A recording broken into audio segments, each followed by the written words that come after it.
el vicepresidente primero del capítulo Andalucía del PMI. Pues en nombre del capítulo de Andalucía, expresar nuestra alegría de poder de hacer realidad este primer webinar conjunto de todos los capítulos del PMI en España. O sea, es un hito que es importante y nos satisface. Dar las gracias al resto de capítulos de España por su predisposición y su colaboración para hacer esto realidad. Y sobre todo, dar las gracias a Rocío Martínez, nuestra ponente de hoy, por dedicarnos su tiempo y sobre todo por ejecutar un proyecto tan importante como el que nos va a contar hoy que afecta a la salud de la sociedad. Nada más. Muchas gracias. Muchas gracias, Nacho. Queríamos pasar ahora la palabra a Sergio Gueto, presidente del capítulo del PMI Barcelona, para que también pudiera saludaros. Bueno, muy buenas tardes a todos. Muchas gracias por participar. Bueno, voy a agregar solo pocas palabras a lo que comentó Nacho. Primero, muchas gracias a Rocío por el tiempo que nos dedica compartiéndolo esta tarde con nosotros.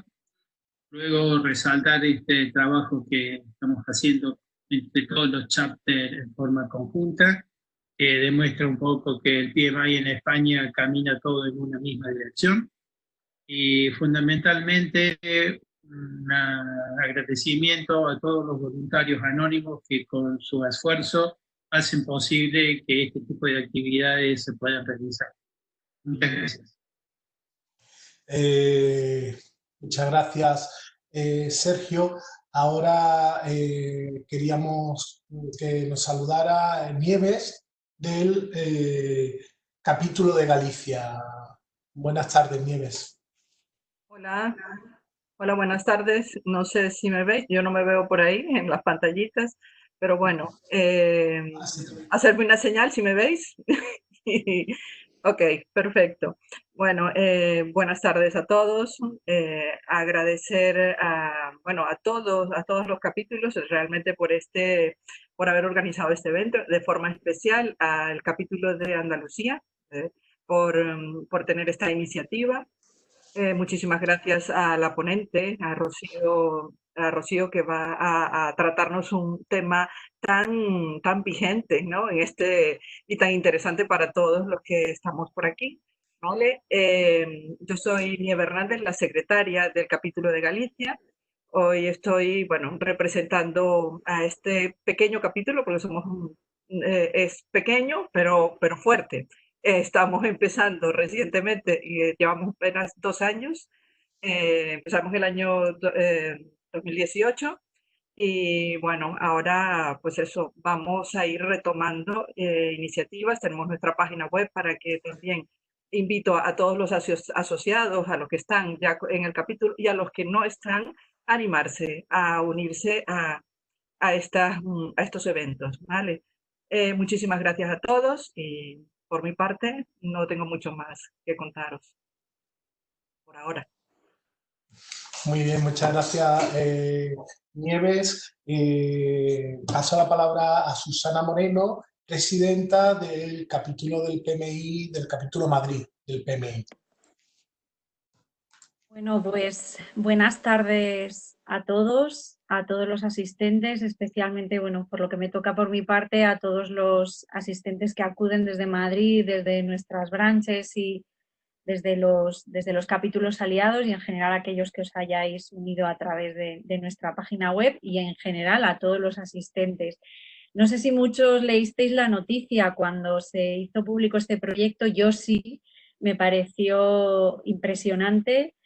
Y la verdad es que estoy deseando escuchar de primera mano lo que ha supuesto, ¿no?, este proyecto en tan poquito tiempo, en un tiempo récord, cómo habéis conseguido gestionar todos esos stakeholders y en fin, y todo lo que suponía en un momento de tanto confinamiento, de tanto cierre de fronteras, en fin, que creo que ha sido increíble y de verdad, Rocío, estoy deseando escucharlo. Gracias, por supuesto, por participar, como han dicho los demás, por participar con nosotros, que es es un granito, ¿no?, para todos los capítulos en España. y sobre todo gracias por el valor intangible de lo que es el proyecto y lo que va a revertir en nosotros como sociedad. Muy bien, muchas gracias, Susana. Y por último, pasamos la palabra a Miguel Femenia, del capítulo de Valencia, para que nos pueda saludar. Gracias. Buenas tardes a todos. Pues un cordial saludo desde Valencia a todos los socios y simpatizantes pues, de nuestras áreas de Alicante, Castellón, Murcia, Baleares y Valencia que se han conectado y luego, por supuesto, al resto de compañeros de los capítulos de España, Andalucía, Barcelona, Galicia, Madrid, y también reconocer a los que están conectados desde el otro lado del charco, que me consta que también son muchos. Pues un poco andando en lo que decían mis compañeros, en esta situación complicada, creo que lo primero, permitidme que sería importante reconocer y agradecer a todo el conjunto de profesionales sanitarios que en primera línea pues, están haciendo un trabajo y un enorme esfuerzo para cuidar de nosotros. Y también reconocer y agradecer a la sociedad, a todos nosotros, ¿vale? Porque creo que el esfuerzo y el sentido de la responsabilidad que estamos teniendo, pues siguiendo las recomendaciones sanitarias y también así como las iniciativas que a través de personas y organizaciones se están poniendo al servicio de paliar esta pandemia, pues son importantes, ¿no? Y en esa línea de esas iniciativas, pues yo creo que hoy tenemos el privilegio de contar con Rocío, que nos cuente de un ejemplo fantástico de una de ellas y de primera mano. Entonces yo estoy, como decía Susana, pues encantado y te agradezco enormemente, Rocío, que nos lo cuentes. Y no me extiendo más, daros las gracias también a ti, Salvador, y a Nacho y a los compañeros del capítulo de Andalucía por proponer esta estupenda idea del webinar conjunto.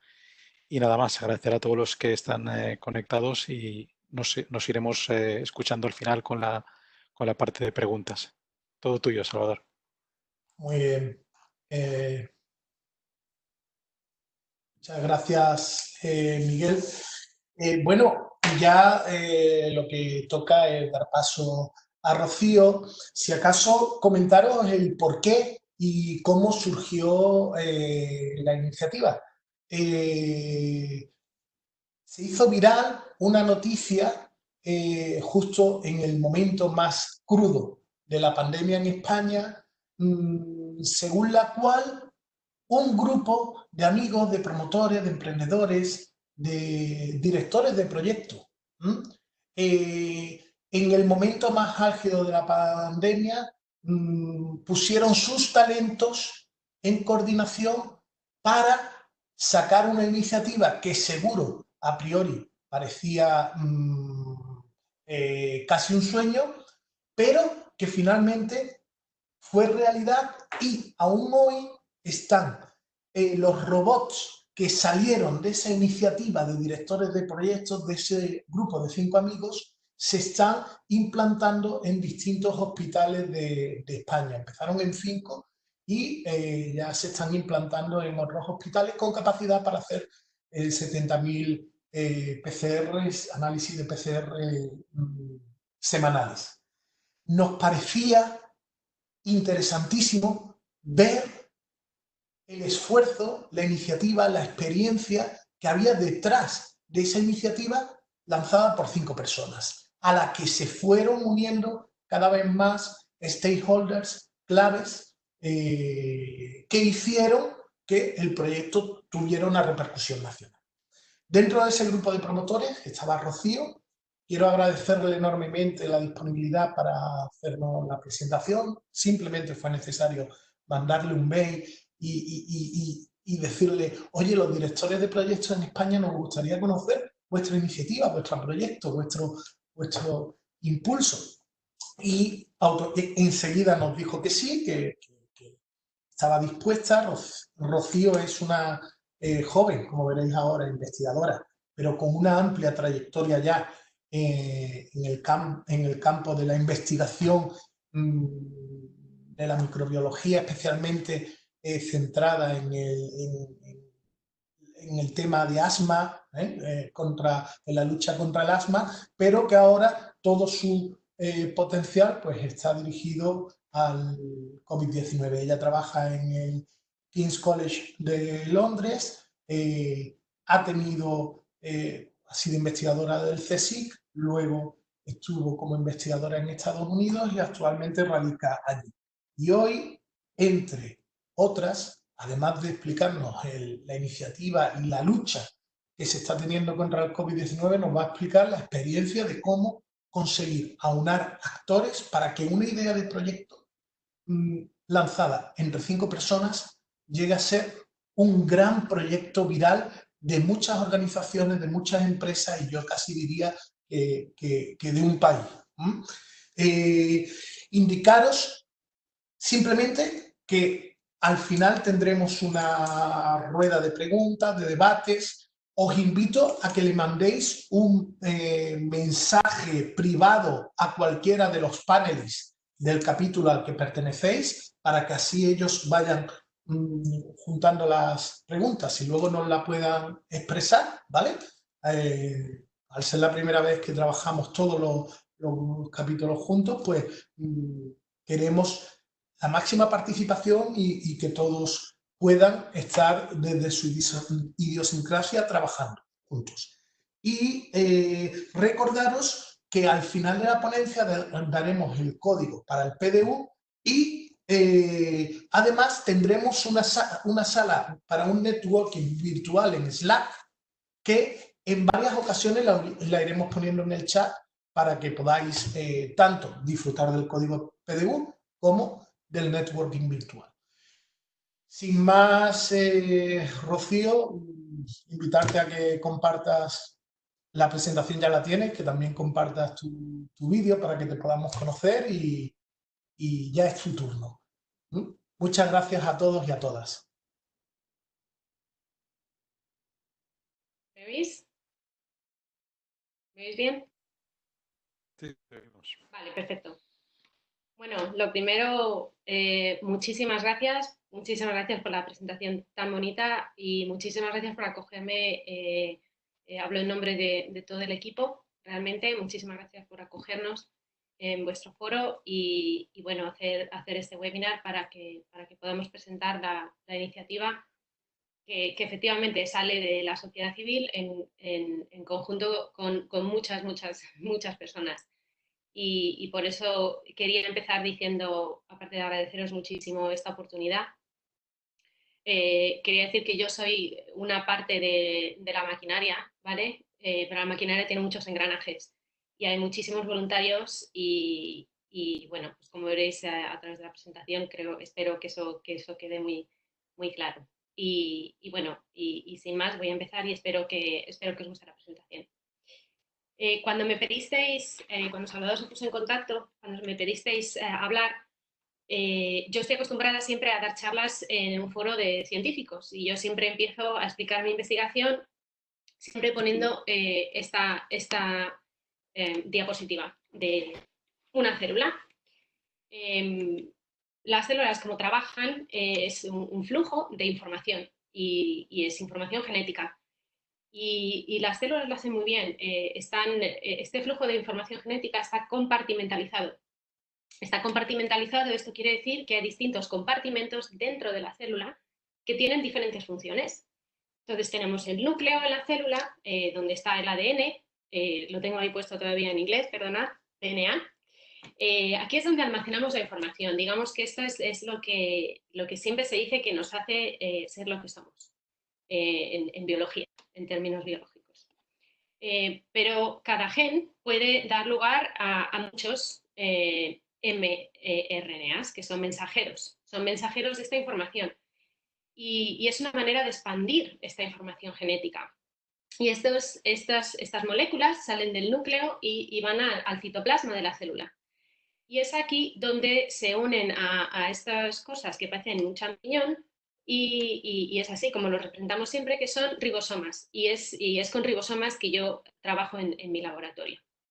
Y es en los ribosomas donde este flujo de información se traduce a proteína. Con lo cual vamos desde compartimentalizar la información desde algo nuclear a proteínas y lo que hemos estudiado durante muchos años en biología es que las proteínas hacen cosas para la función celular. Y yo pensé que en el fondo este proyecto se podía comparar de algún modo a esto. Tenemos en el núcleo la capacidad de hacer diagnóstico de los hospitales. tenemos los recursos que cada hospital tiene. Los recursos son diferentes en distintos hospitales. Y cada hospital intenta expandir y optimizar esos recursos que ellos tienen en su núcleo, ¿vale? Entonces, una manera de expandir esa información, de expandir esa optimización, estas moleculillas que veis aquí en azul, es poner robots y automatizar todo este proceso. ¿Para qué? Para que funcione un poco como en las células, como una maquinita que hace siempre lo mismo. Y es así, compartimentalizando el problema, que es más fácil poder atacarlo de distintos flancos. ¿Y cuál es el problema? El problema es el coronavirus. Bueno, coronavirus es una familia de virus. Entonces, el coronavirus que nos está atacando ahora es el SARS-CoV-2, el 2, porque el 1 fue el que pasó hace muchos años, y este coronavirus, gracias a Joan Lesan, tenemos aquí una impresión de qué es lo que hace cuando entra en la célula. Entonces, pensamos que se abre y saca todo su material genético y es así como invade la célula. Pero en el fondo, pues tampoco sabemos mucho. Desde luego, ahora sabemos más que hace un mes, que hace 2, que hace 3, pero este virus es muy reciente. Entonces, eso evidentemente es un problema. Otro problema es que es muy contagioso y entonces busqué una de estas fotos que es un poco asquerosilla, pero que es verdad y que nos recuerda que hay que taparse la boca cuando uno estornuda y cuando tose, y lo del uso de las mascarillas. Pero esto creo que ha quedado muy patente lo contagioso que es y lo rápido que se ha extendido por todo el mundo. Y esto se ve muy patentemente aquí. Esto es un gráfico a día de ayer, semana por semana, con el exceso de muertes comparando distintos años. Y creo que el gráfico habla por sí solo y veis el exceso de muertes que ha habido, y esto es solo Europa, en el 2020, hasta día de ayer. Con lo cual, el problema es muy serio, el problema es muy grave, y una manera de atacarlo es hacer más diagnóstico. Con lo cual tenemos el objetivo del proyecto. El objetivo es incrementar el diagnóstico. Y yo he trabajado en laboratorios durante mucho tiempo. Yo creo que no sé hacer más cosas que trabajar en laboratorios. Y esto es más o menos cómo tenemos las cosas en el laboratorio antes de COVID-19. Tenemos todos nuestros reactivos, todos nuestros kits, que habréis oído en prensa, los kits, los reactivos. Estábamos acostumbrados a tenerlo todo así, precioso, siempre disponible, todo muy bien colocado y siempre ahí. Y lo que nos hemos encontrado ha sido lo mismo que nos encontramos en los supermercados, y que es todo vacío. Nos hemos encontrado las estanterías vacías, nos hemos encontrado que nos quedamos sin proveedores. Y esto es un problema enorme, ha sido un problema, y ahora no ha dado tanto tiempo a desarrollar cosas nuevas, con lo cual se necesita atacar el problema de una manera inmediata. Y como he dicho, el problema entonces empieza a ser más grande, hay que compartimentalizarlo. Tenemos varios problemas y el principal es, si hay mucha demanda de algo, ¿cómo aumentamos la oferta? Pero una oferta que sea universal, que se pueda adaptar a todos los hospitales, a todos los laboratorios y a toda la gente que quiera implementar sus recetas, usar sus reactivos y usar sus protocolos para hacer la famosa PCR. Pues una solución para incrementar la capacidad de diagnóstico tiene que ser inmediata, o sea, no podemos esperar meses a que esté disponible. Tiene que ser algo económico, evidentemente, porque si queremos implementarlo en muchos sitios, hay siempre pues el dinero, aunque hay muchísima generosidad, como veréis, pues es limitado. Y tiene que ser algo universal, como una navaja suiza. Tiene que ser algo que pueda adaptarse e implementarse en muchos sitios. Y esto es lo que estos robots suponían en este caso. Entonces, ¿cómo se puede incrementar la manera de hacer diagnóstico? Haciendo PCRs masivas. ¿Y cómo se hacen PCRs masivas? Automatizando el proceso. Y aquí que ves los 5 muñequillos teniendo la idea, pues somos las 5 personas que impulsamos esto, pero como he dicho, hay muchísima gente que está detrás de todo esto. Y estaban Sandra Figaredo, que es consultora senior de Asuntos Públicos en JIC, María Parga, que es directiva del PME y vicepresidenta de Alastria, Javier Colás, que es director de innovación en ESADE, Andreu, que dirige una organización de voluntarios que se llama COVID Warriors y también es Digital Champion, y estoy yo. Y esto empieza en conversaciones separadas. Somos 5 personas que, como muchas otras, quieren ayudar.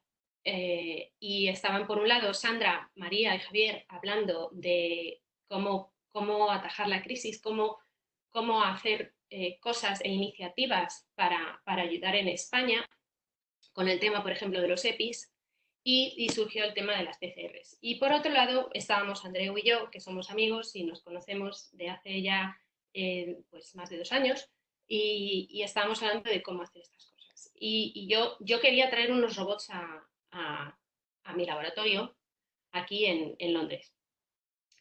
Y claro, de momento, pues lo que éramos 2 grupos de personas, cada uno intentando todos ayudar, pero sin tener ese link común.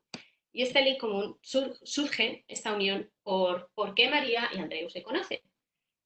¿Y qué es lo que pasó? Pues que pasar de ser 2 grupos de personas hablando cada uno por su cuenta, nos juntamos 5 para poder unir nuestras ideas y nuestras fuerzas y nuestra experiencia para poder llevar a cabo este proyecto. Y paso de las fotos donde estamos todos con títulos y tal, a la foto finish, donde estábamos todos muy contentos porque habían llegado por fin los robots a España. Y bueno, pues para nosotros también he de decir que ha sido absolutamente increíble. Entonces, vuelvo a lo que mencionaba. Tenemos que incrementar la capacidad de diagnóstico, tiene que ser inmediato, tiene que ser económico y tiene que ser universal. Una manera de hacer esto de un modo flexible es precisamente hacer lo contrario que llevamos haciendo durante mucho tiempo, y es irnos a open source, hacer todo con software libre y con hardware libre. Y eso es lo que esta compañía, que se llama OpenTrons, ofrece. Entonces, OpenTrons ofrece, estos son los robots, en cada hospital se están instalando 8 de estas cajas, y lo que hace cada robot es hacer una tarea, pero la tarea que tú quieras. El robot no te dice lo que hacer, tú le dices lo que hacer al robot. Y esto es un cambio de mentalidad también a cómo estamos acostumbrados a trabajar en laboratorios. Normalmente te dan un sistema y tú adaptas las cosas que haces al sistema. Lo que nosotros proponemos es hacer lo contrario. Estas son las tareas que quiero hacer y esto es lo que quiero que haga el robot. Entonces, estos robots se programan, es código abierto en Python, de hecho está publicado a día de hoy, creo que a día de hoy, y eso quiere decir que es customizable. Entonces, se puede adaptar absolutamente a lo que quiera cada hospital, a lo que quiera cada laboratorio y a lo que requiera cada situación, porque como habréis visto, esto es una situación muy cambiante. Entonces, hay que tener cierta flexibilidad también en lo que hacemos y esto es muy, muy importante.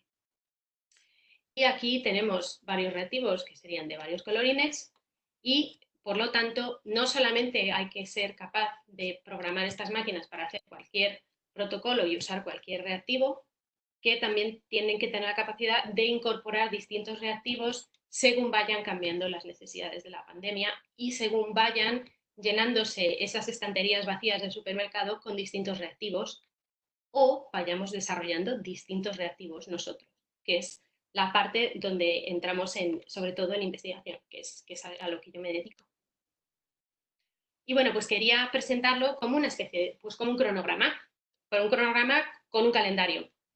Y no sabía cómo expresar el punto de partida y lo único que se me ocurrió fue poner una zapatilla, porque esto ha sido a base de correr muchísimo.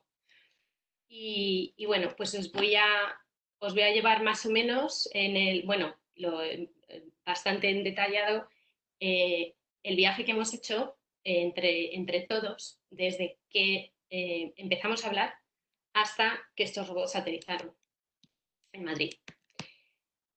Y la clave son la coordinación entre todos y la compartimentalización del problema.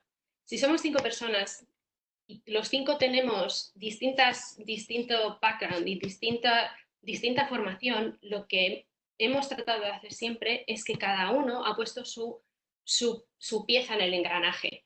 Y la base de todo ha sido comunicarnos, confiar muchísimo en las otras personas y cada uno poner parte de su especialidad en el proyecto para que el proyecto se llevase a cabo. Y esto no puedo recalcar lo suficiente, es esencial. Esta coordinación, esta compartimentalización y esta comunicación entre todas las partes. Entonces, el 17 de marzo, Andreu creó un grupo WhatsApp y ya estábamos hablando entre Inglaterra y Madrid. Yo soy española, pero como vivo en Inglaterra, pues pongo ahí un punto. Y yo ya había hablado con Estados Unidos, ahí veis la banderita, para ver cómo son estos robots, qué tal son. 2 días después, OpenTrons, que es la compañía, nos dice, si queréis los robots necesitamos un compromiso ya. Así que nos pusimos manos a la obra. Un día después, el 20 de marzo, teníamos ya la carta de aceptación por parte de los hospitales. Y María estaba contactando con industria, Andreu y Javier estaban contactando con los hospitales. Y el 21 de marzo, Sandra llega y dice que tenemos el dinero. Tenemos el dinero para traer 4 sistemas, por eso se llama Super Robot 10. Nos mandan 10, estamos instalando 8 de momento. Y tenemos el dinero para traer lo que son 40 máquinas a España. Esto pasa el 21 de marzo. Y entonces, bueno, o sea, contentos no, lo siguiente. Porque, bueno, pues ya teníamos la parte de la financiación, teníamos ya parte de la administración hecha porque se necesitaban las cartas de aceptación, todo el tema de inventario y para que todo fuese por las vías que tiene que ir a la carrera. Y el 24 de marzo, y me acuerdo perfectamente que llega un email, claro, son diferencias horarias con Nueva York de unas 5 o 6 horas, con lo cual siempre lo recibes a las 2 de la mañana, de que no hagamos ningún pago, que hay que parar todo. Así que aparte de que te da un vuelco el corazón, dices, vale, vamos a hablar mañana. Y el 25 de marzo, OpenTrons nos dice que el plan que tenían ellos, que era mandarnos los robots y mandar un equipo de instaladores, no puede ser. Que hay puesto, eso es el símbolo de peligro biológico, y que los instaladores, por razones de salud, no pueden viajar a España. Los instaladores estaban basados en Nueva York. Y claro, no es que Nueva York también estaba también fatal ya, era el centro de la epidemia en Estados Unidos por entonces, pero coger un avión y mandar a instaladores tanto a Madrid como a Barcelona en el pico de la pandemia era imposible. Y entonces dijimos, no hay problema, esto lo podemos instalar nosotros, porque ya nos habíamos adelantado a que esto podía ser un problema y a que también necesitaríamos personas que ayudasen con toda la parte de código y de Python en cada hospital, y Andreu ya estaba buscando en sus redes de contactos gente que supiese, que fuesen expertos en Python para poder instalar estas máquinas. Así que decidimos ir adelante con estas condiciones. La contratación de estas personas se hizo a través de Manpower y que pusieron el dinero para que se le pudiese contratar a estos programadores, ingenieros y expertos en Python para que fuesen a cada uno de los hospitales, que fueron el Clínic, el Vallebrón, La Paz y el Instituto de Salud Carlos III en Madrid. Y el 26 estábamos ya con la logística con Inditex desde China, porque a pesar de que esta compañía tiene sede en Estados Unidos, los robots se fabrican en China, un poco como los móviles, como muchos de los móviles que tenéis. Con lo cual, estábamos también coordinándonos con la parte de Inditex, que estaba transportando ya muchísimo material sanitario a España. Y fue llamar, preguntar, ¿nos podéis ayudar? Y fue un sí inmediato. Increíble. Por otro lado, OpenTrons nos dijo, necesitamos portátiles y nosotros solemos trabajar con portátiles Mac, que esto es mucho más común en Estados Unidos. Pues a buscar Mac. Se llamó a Apple y Apple dijo, no hay problema, tenéis los portátiles. Así que también teníamos los portátiles donados por parte de Mac. Telefónica puso un montón de periféricos para estos portátiles y hay una compañía que se llama Nuevos Sistemas que lo que dejó fue espacio en una de sus naves para poder hacer todas las instalaciones que se necesitaban en estos Macs mientras volaban los robots desde China. Entonces, esto eran los ingenieros y los programadores allí sentados muchas horas por la noche haciendo todas las instalaciones en 32 portátiles. El 27 de marzo ya establecimos, habíamos evidentemente hablado ya con los 4 hospitales, pero queríamos hacer una reunión porque si esto se trata de coordinación y de cooperación, los hospitales también tenían que estar en contacto entre ellos para, en un futuro, poder ayudarse los unos a los otros. Lo que a ti te sirve, me sirve a mí, lo que a ti no te sirve, yo ni lo pruebo. Y eso es una manera de optimizar recursos también. Y la única manera en la que se consigue es haciendo que la gente hable y comunicándonos. O sea, que tenemos que estar todos alineados. Y cuando pensábamos que está todo bien, el 1 de abril nos llegan problemas de que hay problemas con la carga en China y que hay que resolver un montón de papeleos que OpenTrons ni siquiera sabía en qué consistían. Con lo cual hubo ahí un poco de momento tenso de qué es lo que podemos hacer, qué se van a traer, no se van a traer. Y al final, gracias a Inditex, se solucionó todo. Y voy cambiando el mapa para que veáis que durante todos estos días había conversaciones como mínimo entre 2 países y sobre todo en las fases antes de traerlo estábamos hablando entre Nueva York, China, Inglaterra y España. Con lo cual era bastante interesante en tema de horarios. Y por fin el 3 de abril estos robots aterrizaron en Madrid y desde Madrid Inditex los distribuyó a los distintos hospitales. Pero no acabamos aquí. El 4 de abril, después de haber hecho todas las instalaciones de las apps que se necesitaban en estos ordenadores, había que llevar estos portátiles desde Madrid a Barcelona. ¿Cómo llevas los ordenadores en mitad de la pandemia? Pues Correos los llevó hasta la estación del AVE y en el AVE viajaron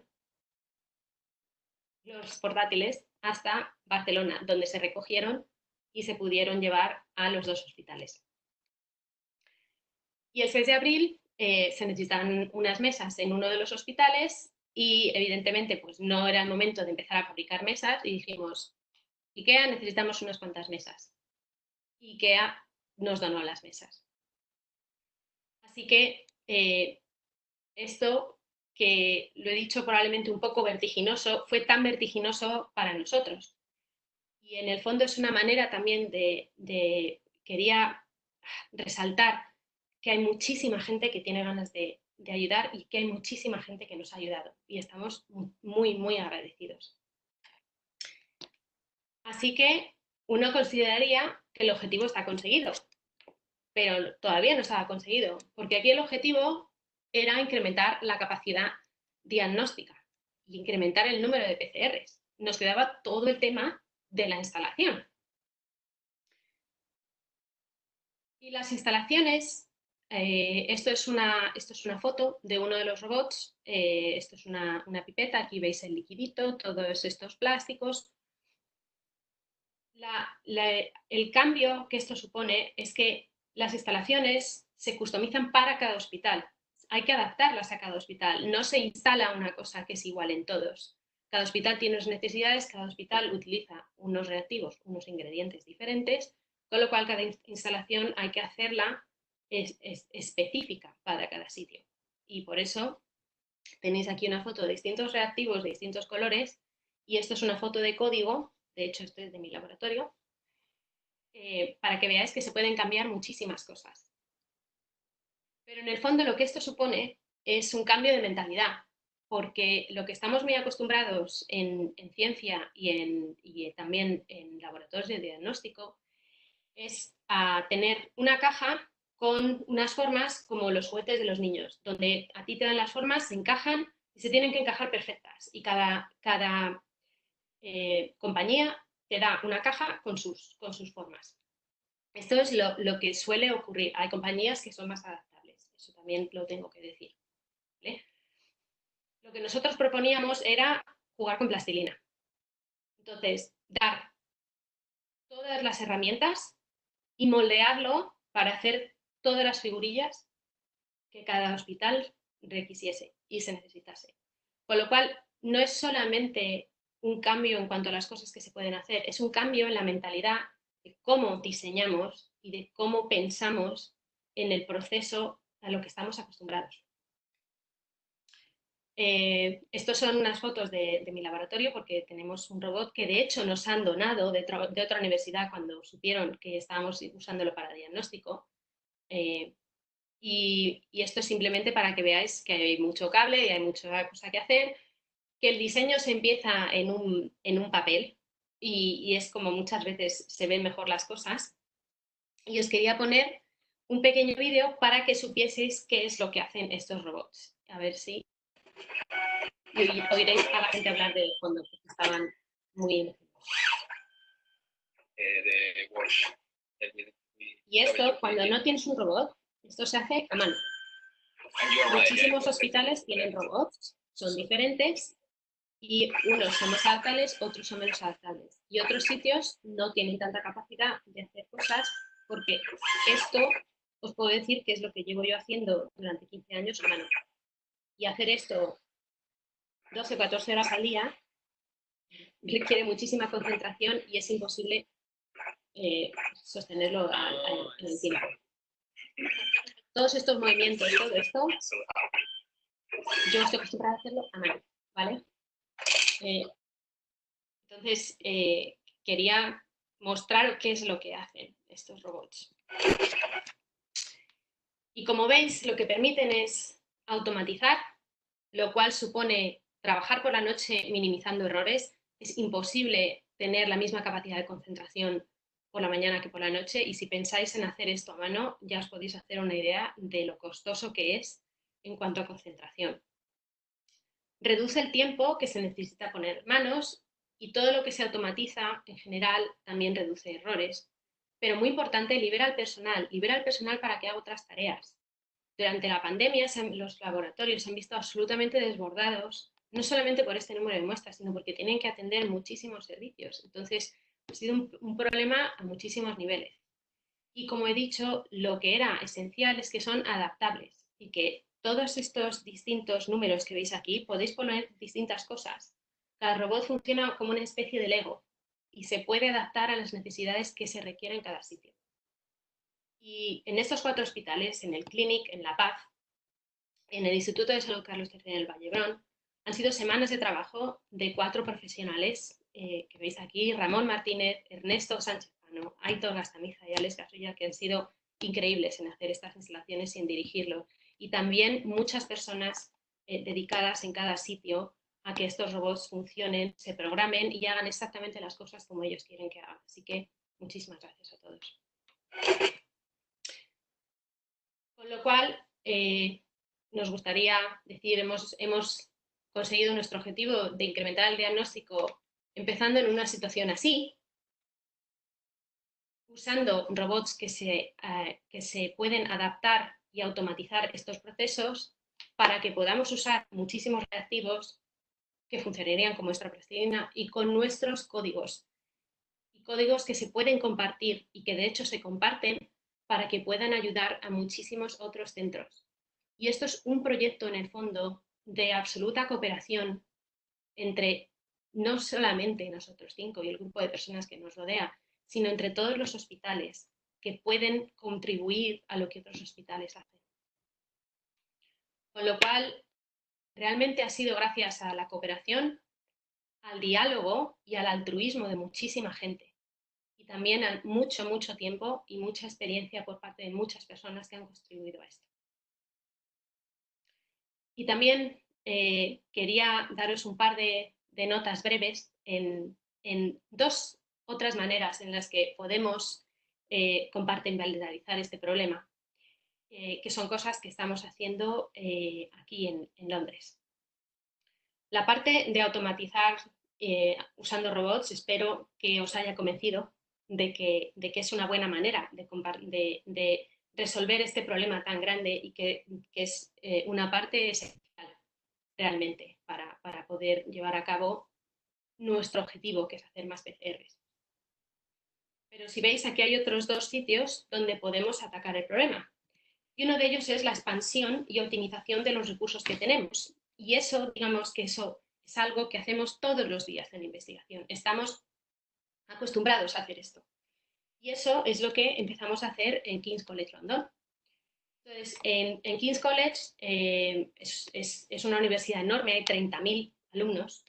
Y yo trabajo en el campo de Guy's, en enfermedades infecciosas, y tenemos muchísimos links con el Hospital de St. Thomas, que es el hospital donde ingresaron a Boris Johnson, de hecho. Y esto, como si no habéis estado en Londres, pues he pensado en poner un mapita para que veáis dónde estamos. Entonces son media hora andando, más o menos, el uno del otro. Entonces estamos relativamente cerca y empezamos a cooperar pensando cómo podemos juntos hacer algo para lo mismo, incrementar la capacidad diagnóstica, en este caso del NHS, que es nuestra seguridad social. Y por un lado teníamos en St. Thomas's médicos y un laboratorio privado que se encarga de hacer el diagnóstico, y por otro lado en nuestro centro somos investigadores, somos académicos, damos clases en la universidad y tenemos nuestros grupos de investigación. Y empezamos a hablar de cómo hacer esto.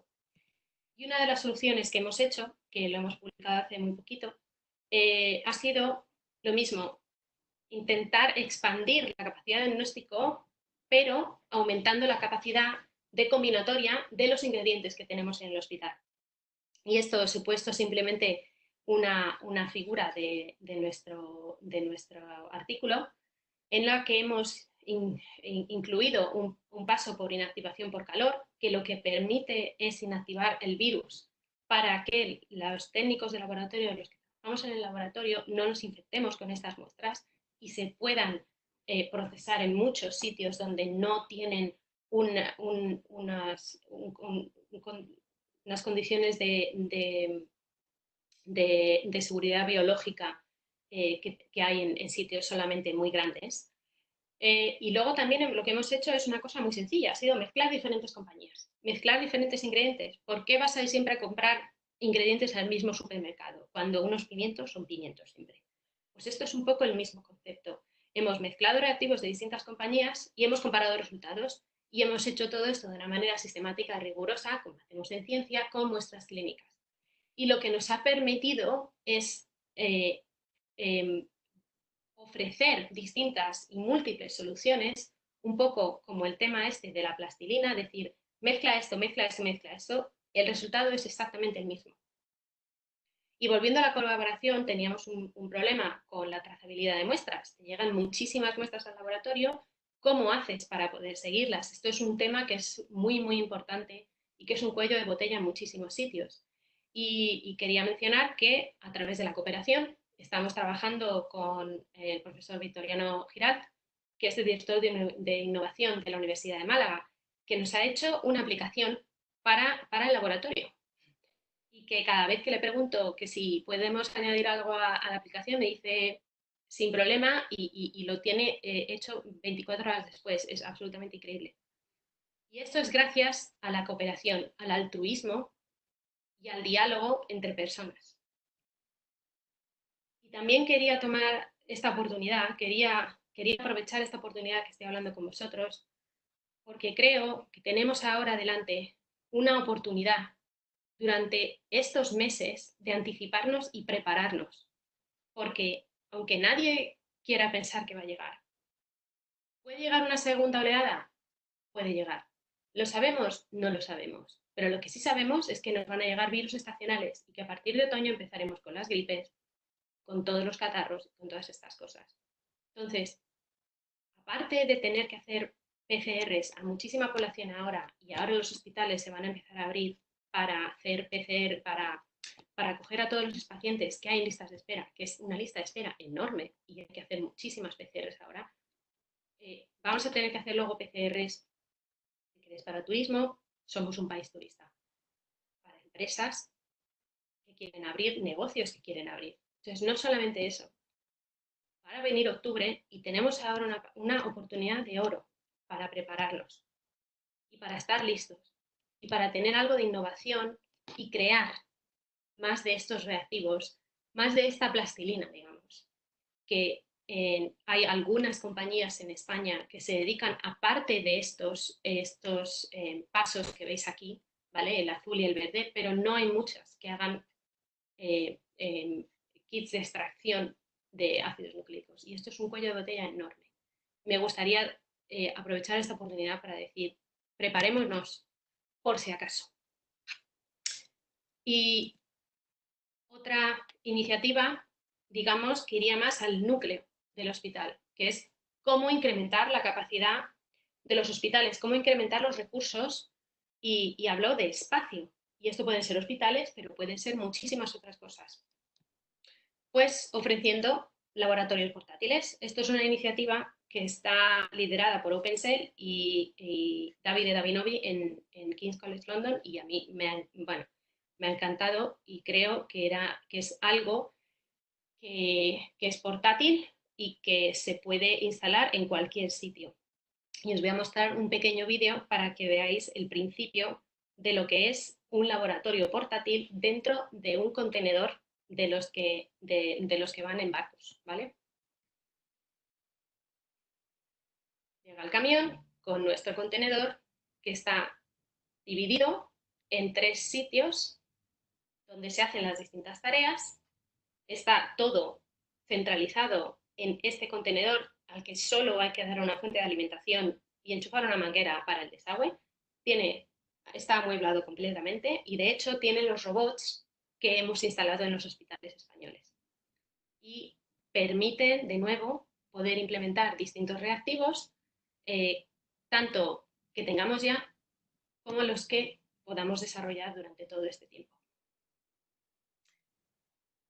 Así que, en resumen,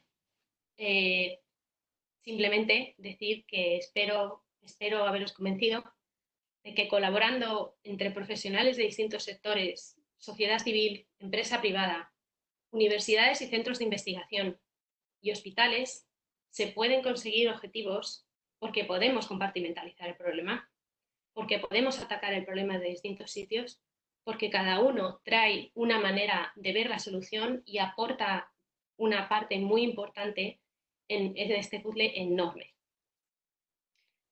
Y bueno, quería agradecer a todas las personas por parte de nosotros 5, a los instaladores, como he dicho, Luis Torrico también ha estado en La Paz, Rosa Cusco, Victoriano Giral, Carlos Jiménez, Joan Lesan, Cristina García, Bárbara Villanes, que son parte de COVID Warriors, también nos han ayudado. Paloma Olarieta nos ha ayudado un montón también con temas de prensa. King's College London, hay muchísimos voluntarios, todo el trabajo que estamos haciendo en King's es voluntariado. OpenCell, a todas las personas que nos han ayudado a todos los donantes, que ha sido absolutamente increíble. Daros las gracias a vosotros por esta oportunidad y nada, aquí estoy para contestar preguntas. Muchas gracias.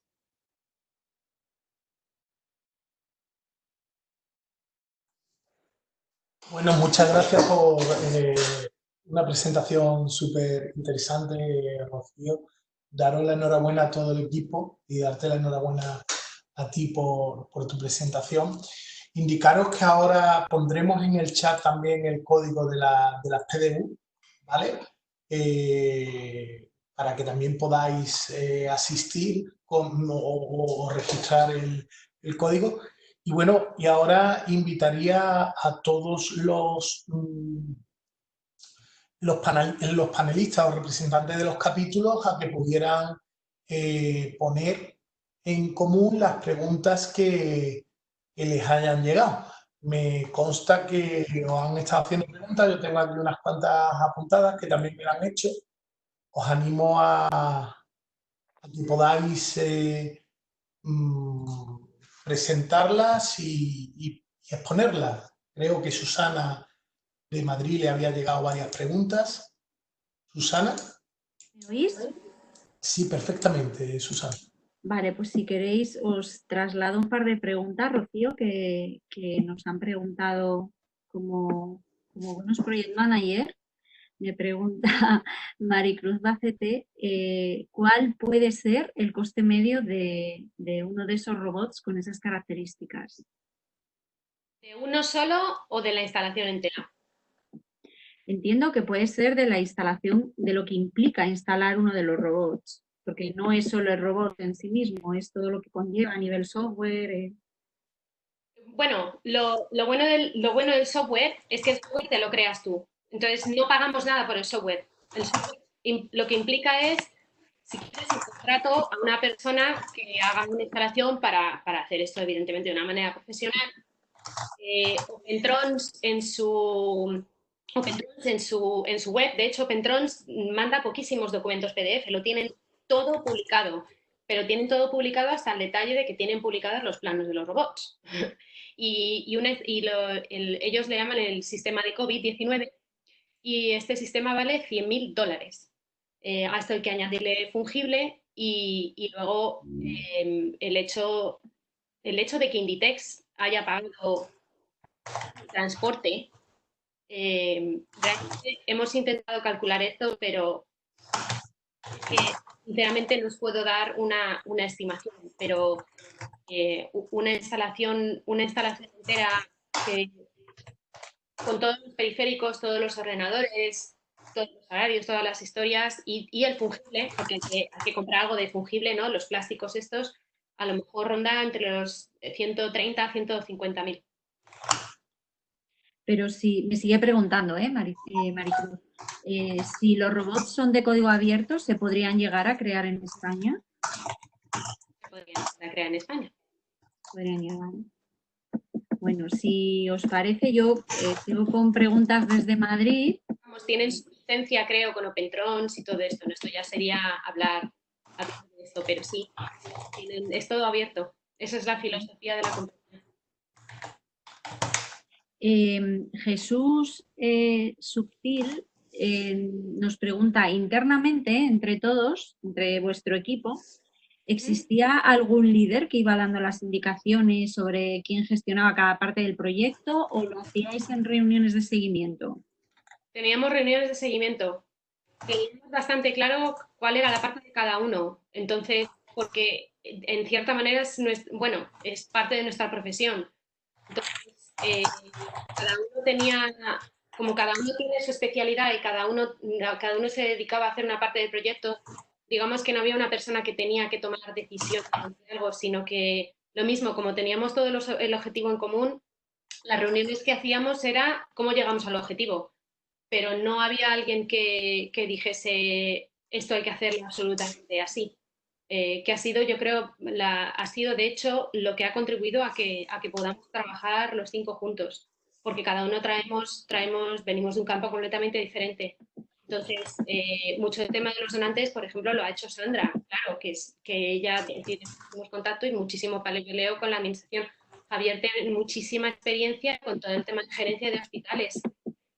Andreu sabe muchísimo de programación. También Parga tenía muchísimos contactos con donantes y con Inditex.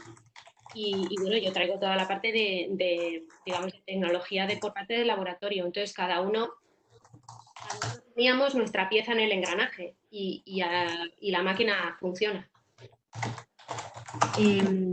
Sigue Jesús, ¿vale? Nos sigue preguntando. Nombraste que al principio identificaste riesgos, que identificaron al inicio como un posible riesgo que teníais que contratar instaladores. ¿Llegasteis a hacer realmente un análisis de riesgos? ¿Cómo lo hicisteis? Porque aparte de ese, más adelante mencionabas que había otros más, ¿no? Como los portátiles tipo Mac, las mesas, etcétera.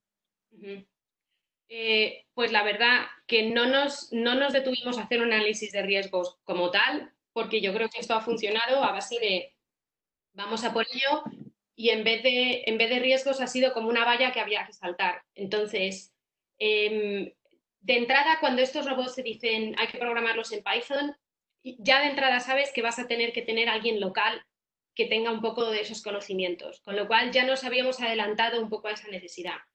Y entonces, cuando Pentrons nos dijo, no podemos llevaros un equipo allí de instaladores, es que nos pareció lo más lógico del mundo. ¿Cómo vas a llevar instaladores al reactor nuclear? Si es que era muy difícil. Entonces ya, de algún modo, digamos que eso sí que nos lo habíamos anticipado como un riesgo.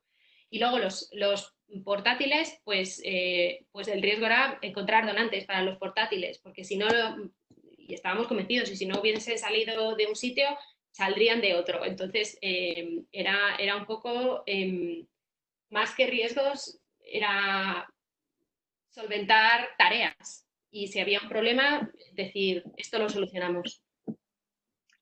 Otra pregunta. Francisco Peñalba nos pregunta que si os han pedido apoyo o asesoría para implementar ya un proyecto similar en otros países.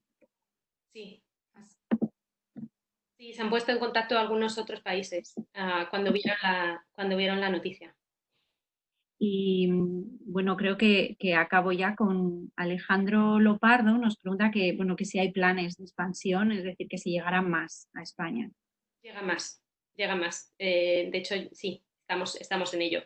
Hace poco creo que se publicó una nota de prensa y estamos trayendo a otros 13.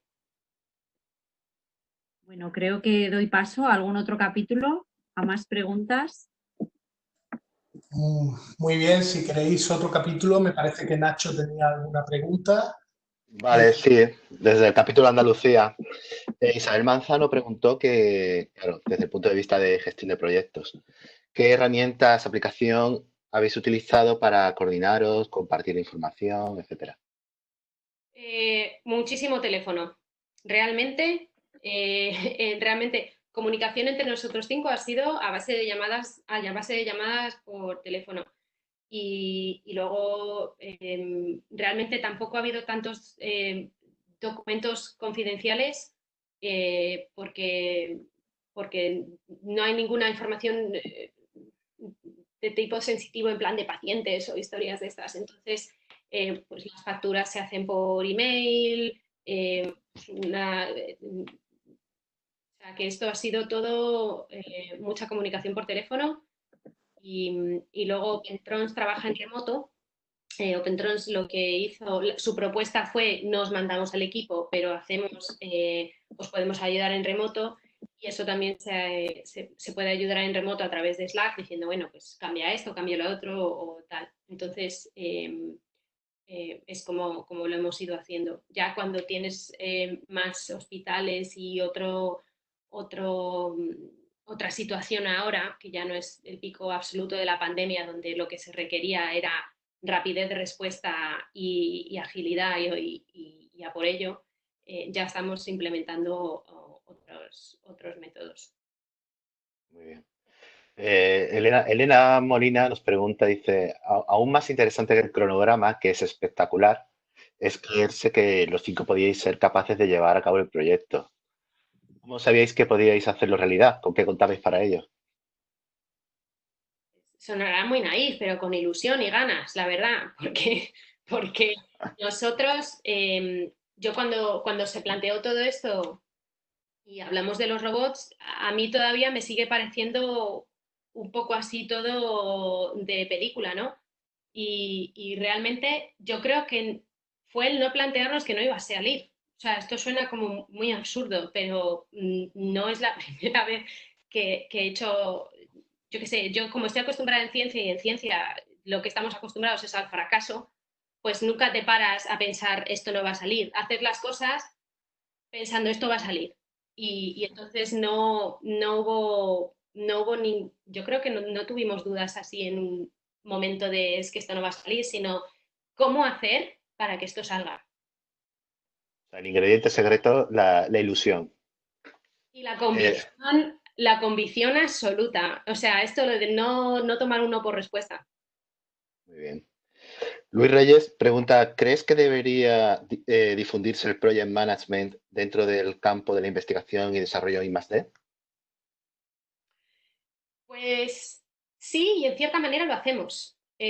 Había pensado otras maneras de hacer la presentación porque claro, como he dicho, yo estoy acostumbrada a hacer presentaciones científicas, creo que el dibujillo de la célula os lo ha dejado claro. Y en el fondo, cuando hacemos proyectos en ciencia y en I+D, que es a lo que yo en realidad me dedico como profesión, tenemos que escribir proyectos, tenemos que hacer presupuestos, tenemos que hacer análisis de riesgos y tenemos que dar posibles soluciones a esos riesgos. Con lo cual se implementa muchísimo, sobre todo en papel, pero al día a día también lo intentas implementar, de manera que tú tienes un objetivo que en este caso siempre en ciencia es como tu hipótesis o lo que tú quieres hacer. Y siempre intentas llegar a ese puerto y tienes un plan muy detallado de cuáles son los pasos para llegar y si no sale, tener siempre una salida que te dé algo de, digamos, de rentabilidad a toda la inversión que has hecho de dinero y de tiempo. Muy bien. Juan Carlos Cruz te pregunta, ¿qué lecciones aprendidas nos puedes compartir? Comunicación. Comunicación y hablar mucho con la gente y coordinación. Y no dar por sentado, no des por sentado nunca de si la otra persona se ha enterado de esto o si no se ha enterado del otro. Es mucho mejor hablar las cosas y cuando se toman decisiones, porque muchas veces se toman decisiones que no te da tiempo a consultar con otras personas, comunicarlo enseguida y ser muy transparente. Entonces, esto ha sido una base fundamental para que esto haya funcionado, que ha sido la transparencia entre nosotros. Entonces, si cada uno tenía que hacer una cosa, lo acordábamos, cada uno lo hacía y lo comunicaba enseguida. Si surgía algún problema o alguna barrera, se comunicaba enseguida al grupo y el grupo lo decidía. Entonces, yo creo que ese ha sido uno de los ingredientes esenciales, que ha sido el comunicarnos, el ser transparentes los unos con los otros y el poder tomar decisiones juntas. Y eso yo creo que es una fuente de resolución y de llevar a cabo un proyecto que es esencial y que nadie intente llevarse una medalla o un no sé qué. Esto ha sido siempre, y eso siempre lo hemos dicho los 5, que es un proyecto en el que hemos contribuido todos, más, como veis, una pila de gente que ha contribuido a esto. O sea que aquí no hay tiempo para que alguien quiera hacerlo. Entonces, eso yo creo que es esencial. Estupendo. Si os parece, doy paso a otro capítulo para que pueda pasarle preguntas. Bueno, Miguel, desde Valencia. Oye, lo primero, varias personas me están trasladando la enhorabuena por la presentación, que es un trabajazo enorme, ¿vale? Y la verdad es que pienso lo mismo. Hay una persona, Eduardo, que nos plantea que si cómo se podría replicar esta misma solución en Latinoamérica y si la infraestructura hay alguna diferencia fundamental con cómo se ha planteado aquí en Europa e incluso la forma de operación, si sería muy diferente de la forma de operación aquí en Europa. Sí, pues en cuanto a la infraestructura, o sea, por portabilidad, el sistema es portable. Siempre y cuando los reactivos, que son los ingredientes estos que os he puesto, sean, digamos, compatibles con este sistema. Y yo he hablado con algunos sitios en algunos países de Latinoamérica y hay algunos de los pasos que se dan por sentado en estos sistemas y que lo hacen todos los hospitales en España, que no están implementados en muchos sitios. Entonces, se puede implementar parte de la solución y depende mucho de la situación de los laboratorios y de los hospitales y donde estén. Pero es algo que definitivamente parte de las tareas que se hacen en los laboratorios son tareas comunes y esa parte se puede automatizar y quitaría muchísimo trabajo. Entonces, en mucho de lo que hacen, sí. Y dependiendo de los sistemas que hayan, y ya hablamos de tecnicidades, de reactivos y tal, habría que mirarlo. Pero desde luego parte sin duda. Muy bien. Hay una pregunta también que no sé si lo has nombrado un poco de refilón o no sé si ha sido un poco de aviso para navegantes, que es el tema de que hay un cuello de botella, no sé si has comentado con los kits de extracción y la dependencia que podemos tener de esto. ¿Puedes explicar esto un poquito más? Sí.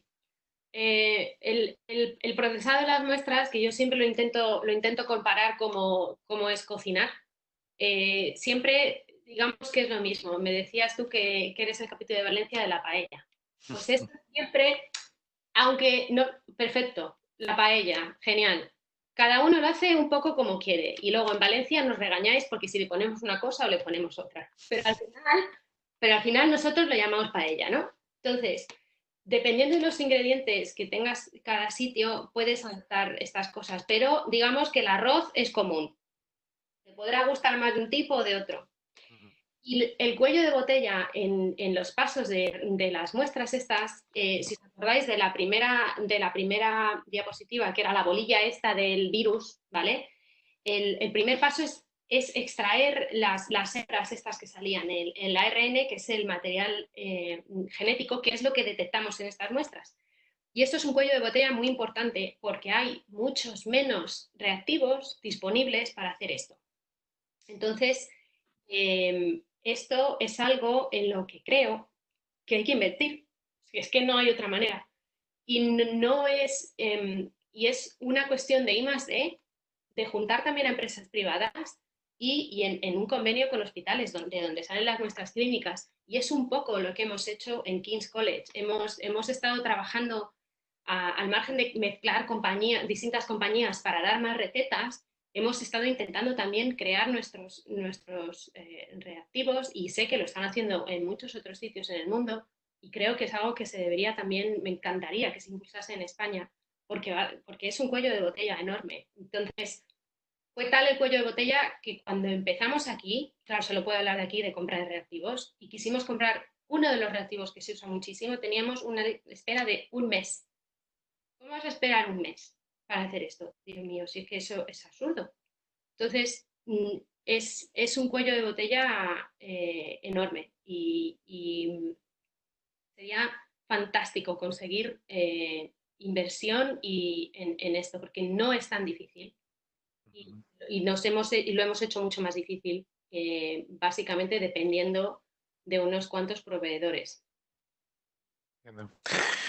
Otra de las cosas que me plantean es cuál ha sido el momento más complicado o el punto álgido del proyecto o la dificultad más grande y cómo se ha superado esa dificultad. No sé si cuando has hablado del tema de la logística o cuando has hablado de entre todos los muchos que ha habido, porque creo que no ha habido uno, sino que ha habido varios, ¿cuál opinas tú que ha sido el momento más crítico y cuál crees que ha sido la forma más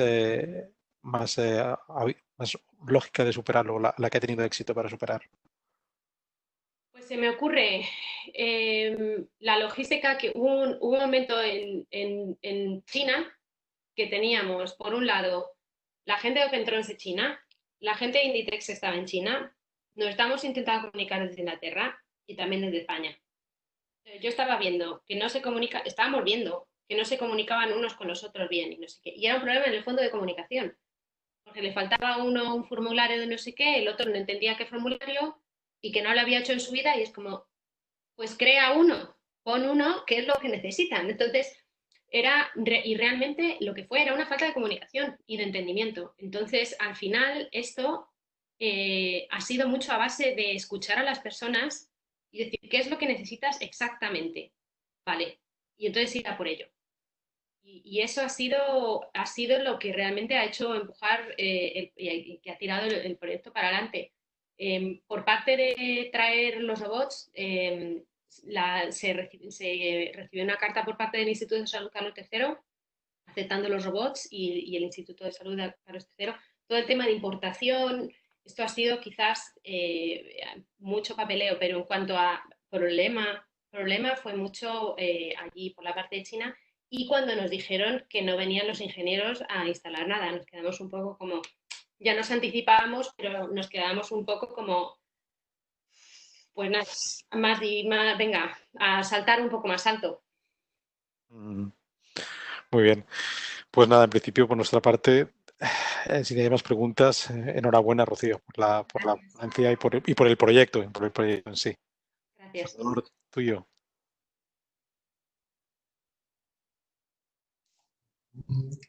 Compañero, no sé si hay de algún otro capítulo que tengáis preguntas.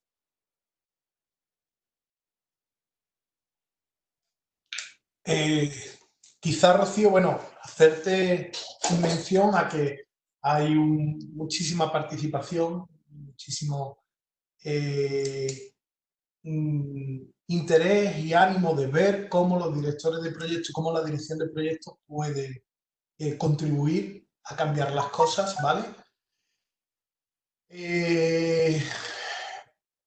Quizá, no sé si en algún caso se ha repetido la pregunta, pero hacer o recoger las preguntas generales en questions y en el chat. Hay un compañero que no le queda claro el alcance del robot. ¿Las pruebas que hacen es de temperatura o también toman muestras de sangre? Buena pregunta. Los robots lo que hacen es procesar líquidos, por eso había puesto como un mini vídeo. Entonces, si al robot se le pone si al robot se le pone sangre, el robot pipete sangre, pero las muestras de sangre, que son la famosa serología, lo de los anticuerpos, sí que es también posible reprogramar estos robots para que puedan contribuir a hacer, no las pruebas rápidas, porque las pruebas rápidas funcionan como una especie de test de embarazo, básicamente, donde te pinchas un dedo, pones una gotita de sangre y funciona en el momento, entonces eso no se puede automatizar. Pero para hacer otro tipo de pruebas de serología se podrían reprogramar estos robots para facilitar todo el tema de plaqueado, que es pasar de muestras a placas y tubos y todo esto. Entonces se podrían reprogramar para hacer esto y según cambian las necesidades durante la pandemia, tener la flexibilidad de poder adaptarlos a otras tareas. Nos preguntan si hay otros proyectos que tengáis en mente en los que estáis trabajando y la reflexión sobre la informalidad inicial del grupo y de la promoción del proyecto, si fue más un factor de retardo o un elemento positivo, un elemento negativo o un elemento positivo para la gestión del proyecto. Yo creo que ha sido un elemento positivo, totalmente, absolutamente. Yo creo que parte del éxito de hacer esto en tan poco tiempo ha sido la urgencia que requería y eso no quiere, y me gustaría que eso no se confundiese con falta de planificación, porque se planificó todo esto. Lo que no teníamos era un Gantt de estos, un Gantt chart de estos, de en 2 días tal, porque siempre lo queríamos para mañana. Entonces, digamos que eran tareas que se necesitaban hacer al día. Pero teníamos muy claros los pasos que había que hacer. Entonces, yo creo que esa urgencia y ese hacerlo así creo que ha sido un elemento esencial de todo esto. Si tenemos más proyectos, sí, ahora mismo estamos en un montón más de instalaciones y luego también estamos involucrados en otros proyectos. Damos paso al capítulo de Galicia, que tiene varias preguntas, y seguimos retomando preguntas en el canal común. Nieves, tu turno. Hola. Mira, Rocío, tengo por aquí una pregunta de Javier Augusto. Bueno, una pregunta y un comentario unido a una pregunta, ¿vale? Nos comenta que el sector sanitario ha sido tradicionalmente propietario, ¿no? Con el tema de muchas patentes. Y este proyecto ha demostrado que la alternativa es de open source y de código abierto puede funcionar, ¿vale? Y nos dice, ¿esto cómo lo ves? ¿Será cuestión del momento, ¿vale? Por la situación de la pandemia en la que vemos que solo en ambientes de solidaridad, ¿no? Es que se puede dar este tipo de cosas, o podemos pensar que esto una vez ya que ha entrado, podríamos mantenerlo, o sea, que se quede, ¿vale?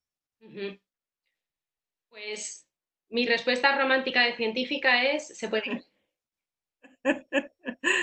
Mi respuesta más realista es que entiendo que en cada sitio también tiene establecidas sus pautas de trabajo y lo que habláis de que son sistemas propietarios. Pero también el hecho de instalar algo nuevo cuando funciona, la gente entonces de repente le empieza a gustar. O sea, esto es un poco, y eso es lo que yo hablaba del cambio de mentalidad, del cambio de mentalidad de pasar de la caja con las formitas a la plastilina. Cuando lo ves al principio dices, esto va a ser un montón de trabajo, pero una vez que funciona y lo tienes, dices, pues va a ser que esto funciona y que se pueden hacer muchas cosas. Y también, después de hablar con los hospitales y con todos los sitios, te das cuenta que la gente dice, pues mira, es que con esto también podemos hacer no sé qué, y es como, efectivamente. Entonces, es un poco, yo creo que sí que es posible. Sé que estamos instalando algo que es completamente lo opuesto a lo que se hace, con todas las ampollas que eso pueda levantar, pero esa no es mi función. Mi función como científica es buscar soluciones. Y en ese sentido lo mismo, yo creo que si lo hubiésemos evaluado eso como un riesgo, pues probablemente hubiésemos dicho, uff, demasiado riesgo. Pero hay un dicho de estos que es muy americano, que es high risk, high gain. Y es, sí, hay mucho riesgo, pero también puedes ganar mucho. Y creo que la ganancia gana aquí en este caso al riesgo. Entonces, me gustaría pensar que una vez que se han instalado los robots y funcionan, y la gente puede adaptar distintos protocolos, que realmente que realmente están viendo que se pueden hacer muchas más cosas de las que hacen inicialmente. O sea que es un cambio de mentalidad que es lo más difícil de cambiar. Eso es lo más difícil de cambiar, yo creo, en la dirección de personas. Genial, genial. Muy bien. Mira, y por mi parte, a ver, veo que ha sido un trabajo muy duro, muy intenso, ¿vale? Lo habéis hecho en un tiempo récord, realmente. Y que ha sido muy difícil, ¿no? Todo. Y que seguramente han sido más, bueno, habrán habido muchísimos momentos de decir, "Uff, quizás tiro la toalla, esto no puede salir adelante", o no, la dificultad del camino, ¿no? Pero una vez que habéis llegado al final, que habéis conseguido el objetivo, ¿puedes compartir con nosotros algunas de esas sensaciones, ¿no? O cómo, ¿no? ¿Cómo lo vivisteis? Pues yo creo que un poco de desbordamiento.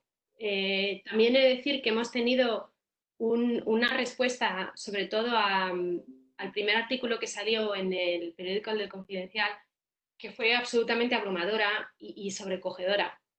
Y eso te da una medida de que hay muchísima gente en la sociedad que quiere ayudar y hay mucha gente que quiere y no sabe cómo.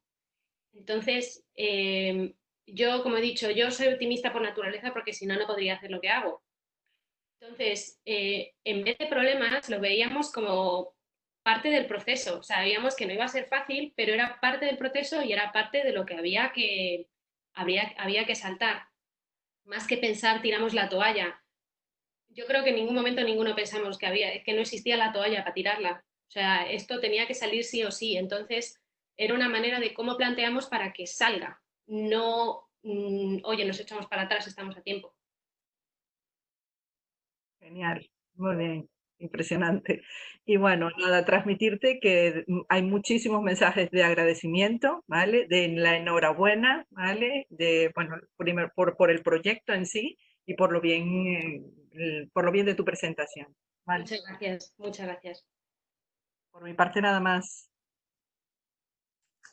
Muy bien, gracias, Nieves. Mira, Rocío, quizás disculpad si alguna pregunta se nos ha quedado en el tintero, porque como queremos hacerlo de manera colaborativa, pues también el tema de estar trabajando con los panelistas, etcétera, quizás puede ser que alguna se nos haya pasado. Estamos intentando que no sea así, ¿vale? Mira, Rocío, 3 preguntas que nos hacen. Como estoy también coordinando, no sé si en algún caso alguna ya se ha contestado, creo que no. Si tuvierais que volver a hacer un proyecto como este, ¿qué cuestión cambiaríais? La segunda pregunta, si se ha compartido información del proyecto con la OMS, con la Organización Mundial de la Salud. Y la tercera pregunta, si en relación con las vacunas, que es donde están trabajando ahora muchos grupos de investigación, incluso parece que pudiera haber una cierta carrera al respecto, si crees que se puede hacer también o puede surgir también alguna iniciativa colaborativa como la que vosotros habéis tenido con los robots de PCR. Preguntas. Vale, ¿qué cambiaría? Realmente, no sé, cambiaría... La verdad que es que no cambiaría nada porque al final ha salido. Entonces, no ha habido ningún escollo tremendo que haya visto que diga, esto va a ser súper difícil. Era difícil el hacer toda la distribución de tareas, por ejemplo, conseguir todos los permisos para los ingenieros para que fuesen a cada sitio y todo esto. Entonces, digamos que es que la situación es tal que no se puede pedir que haya otra situación. Y quizás el tema de prensa nos puso un poco de presión de la que hubiésemos querido.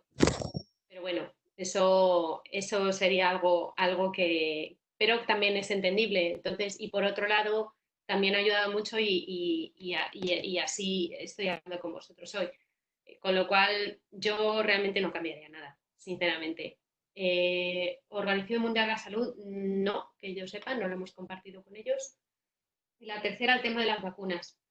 Bueno, el tema de las vacunas, esto es una carrera, porque ya están, y además se tardan mucho tiempo, o sea, la gente que está sacando la vacuna se puso a trabajar en vacunas en febrero o en enero. Entonces, sin duda, tiene que surgir de la colaboración, o sea, tiene que haber I+D, que es investigación, tiene que haber hospitales de por medio y normalmente tiene que haber biotecnológicas de algún tipo, porque en investigación sabemos, digamos, crear cosas nuevas, pero industrializarlas no es nuestra tarea. De esto no es lo que normalmente hacemos. Entonces, de nuevo, sí, son proyectos realmente colaborativos. Y bueno, hay varias ahora puestas en marcha y ahora pues hay que esperar, porque hay que esperar meses para saber cómo son de efectivas, qué conllevan y todo ese tipo de cosas. Entonces, ¿no veis? Ahí veo más riesgo, habláis de riesgos. Pero lo mismo, ¿hay un riesgo alto? Sí, en cierta manera, pero hay muchísimo que ganar. ¿Merece la pena? Sin duda.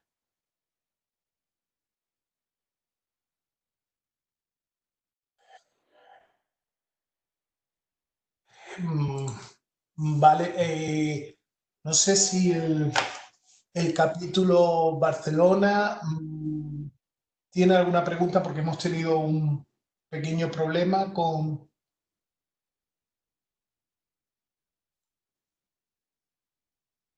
Hola, Barcelona. Sí, hola. No sé si estamos teniendo un inconveniente para recibir, no sé si Duarte, nuestro director de voluntario, puede responder. ¿Hay un problema de conexión o algo?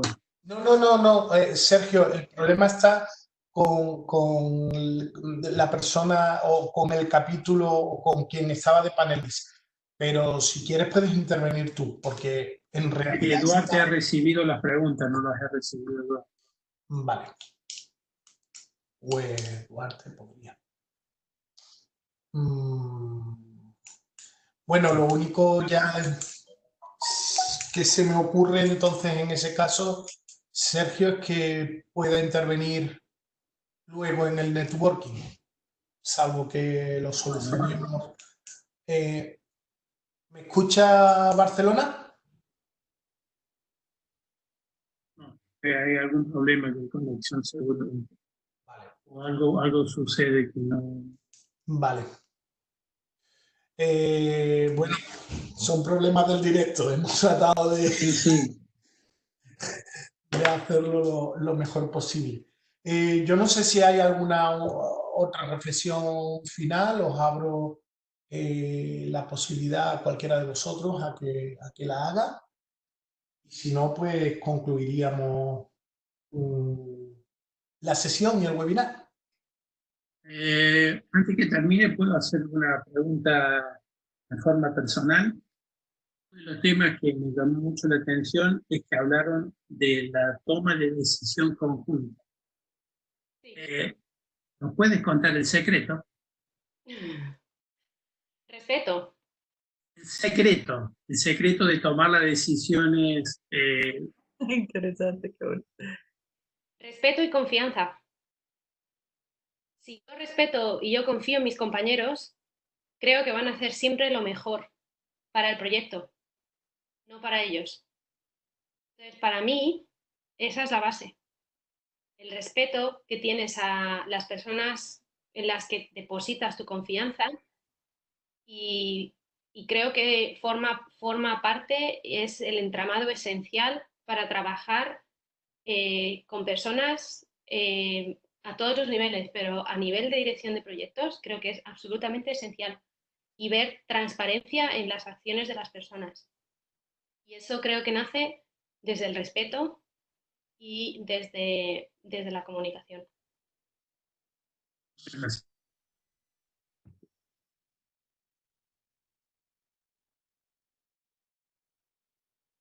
Bueno, si no hay más preguntas, la última. Con respecto al engagement de los stakeholders, ¿cuánto fue mérito, digamos, del carisma de las personas y la urgencia de la situación? Muy buena, sí, pues yo creo que hay ambas cosas, ¿no? Venimos todos de sectores y por ejemplo, la urgencia de la situación y el hecho de que haya mucha solidaridad y de que, de hecho, seamos una cultura muy solidaria en España, creo que juega un papel fundamental. Y luego el hecho de que personas como Sandra Figaredo, María Varga, y Javier y Andreu conozcan a muchísimas personas en muchos ámbitos, creo que también juega un papel que es evidente. Entonces yo creo que es una mezcla de las dos. Pero por otro lado, efectivamente, como decíais, ante una situación de emergencia se ha puesto muy de patente la solidaridad de las personas. Entonces, eso también ha jugado, yo creo, un papel muy importante para que esto pueda llevarse a cabo. Pero bueno, no lo sé, en mi experiencia, a muchas personas cuando les pides ayuda, suelen dártela. Entonces, también yo siempre digo esto a la gente, ¿no? Digo, cuando a mí me pide ayuda a la gente, a todos nos gusta ayudar en general. Y creo que forma parte de cómo trabajamos. Pero sí, el papel de la urgencia, evidentemente, ha jugado un papel muy, muy importante. También para todo el tema administrativo. Bueno, de parte mía no tengo más preguntas, solo un agradecimiento por el trabajo hecho. Gracias, Sergio. Una pregunta de Andalucía. Julia Morcillo pregunta, ¿cómo se ha salvado tan rápido la burocracia cuando intervienen tantos profesionales, empresas y países?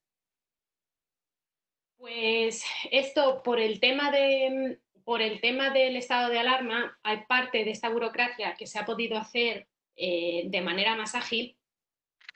Ha pasado en todos los ámbitos, ha pasado en el ámbito sanitario muchísimo, en el ámbito de aduanas, en muchos ámbitos. Entonces, esto, el estado de alarma también ha agilizado muchos de estos procesos por esa sensación de urgencia que decíamos. Y luego, pero también creo que pone patente que cuando hay que hacer algo, se hace. Entonces, me gustaría también que esto fuese también una lección para decir, se pueden hacer cosas realmente y claro que se requiere planificación. Veo gente que está comentando acerca de los Gantt. Claro que se requiere todas estas cosas.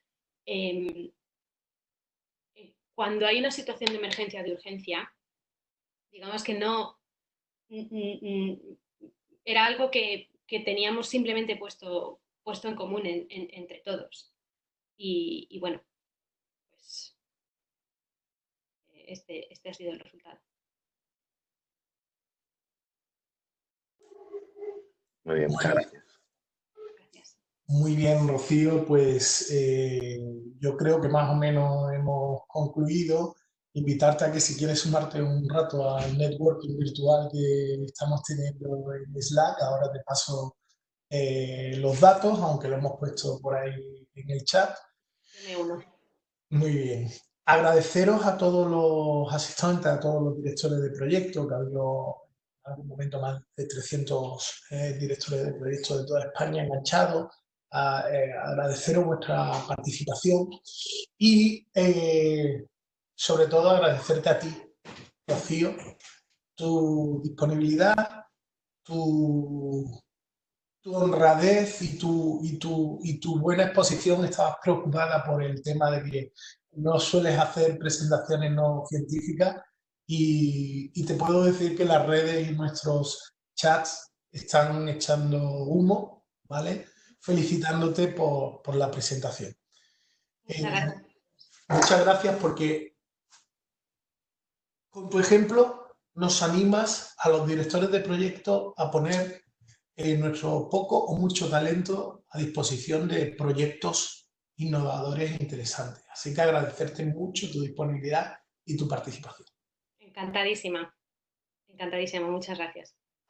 Muy bien. Y muchas gracias al resto de capítulos, que como sabéis también es un hito el que nos hayamos podido unir hoy y que es la primera de muchas siguientes. Así que animaros a todos a que participéis en el networking virtual en Slack y damos por concluido este webinar, que en los próximos días se subirá a YouTube de los distintos capítulos. No sé si alguien quiere concluir con algo. Muy bien, pues damos entonces por finalizado el webinar.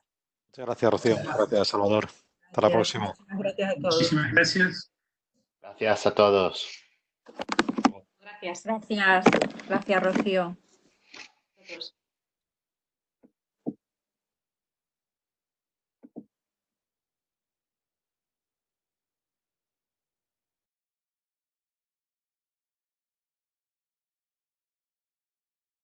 todos.